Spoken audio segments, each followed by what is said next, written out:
This table was my dad's study table. It belonged to him as a study table long before I ever knew him. You see, he taught school in a one-room school building. He taught 8 grades in one classroom. I remember asking him one time, "Dad, how do you teach that widened age span all set together?"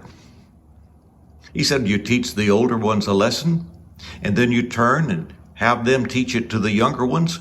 You move about the classroom to see that they've gotten the lesson properly understood and are communicating it accurately." Sounds like a teaching plan to me. By the time I came along, this was just a piece of furniture in the house, for Dad was no longer a teacher at that point. He was a farmer, and then he owned a country store in addition to his significant farming operation. In 1968, we moved to Mobile, Alabama, and about that time, Mother and Dad were moving into town. Mother wanted to get rid of this piece of furniture, and I said I wanted it. It had memories. We took it to Mobile, and there was a fellow there who was in the furniture refinishing business. At least it was his hobby. When he looked at it, he admired it, but it had all gotten gummed up with polish over the years. He said, "If you'll strip that down, I'll refinish it for you." This is the finished work, and I hope that you can see in this little video just how beautiful and intricate that work is. It is a beautiful piece of furniture. I'm glad that I received it. I'm glad to have it from my dad. And at the same time, there's something else that he gave me that is far more beautiful and far more valuable than a piece of furniture. I remember working with him. He was a hard worker.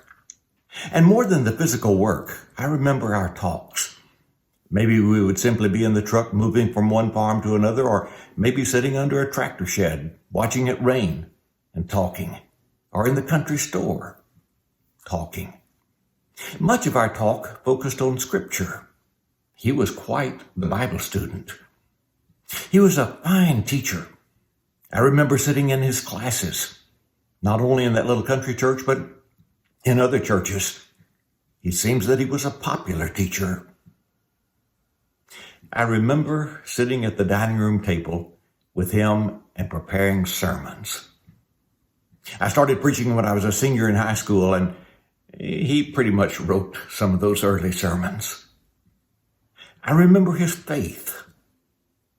And what he passed on to me is not just a piece of furniture, but rather a work ethic, a study ethic, a faith, and a love for the Lord. I don't know whether I can pass on that table to our children or not. Dad died in 1974 and Mother in 77. Randy was only 5 years old when he died. Jennifer only 2.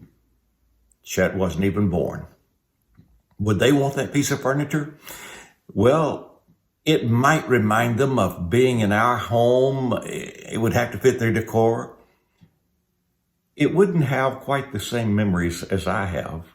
I don't know whether I can pass it along or not, but I can pass on that greater gift that he gave me. His faith, his study, his hard work, his love for the Lord. I hope that's what you want to pass on, but may I remind you, we can't give what we don't have.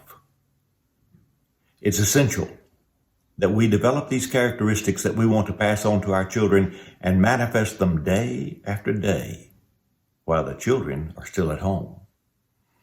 So, what are you planning on passing on to your children?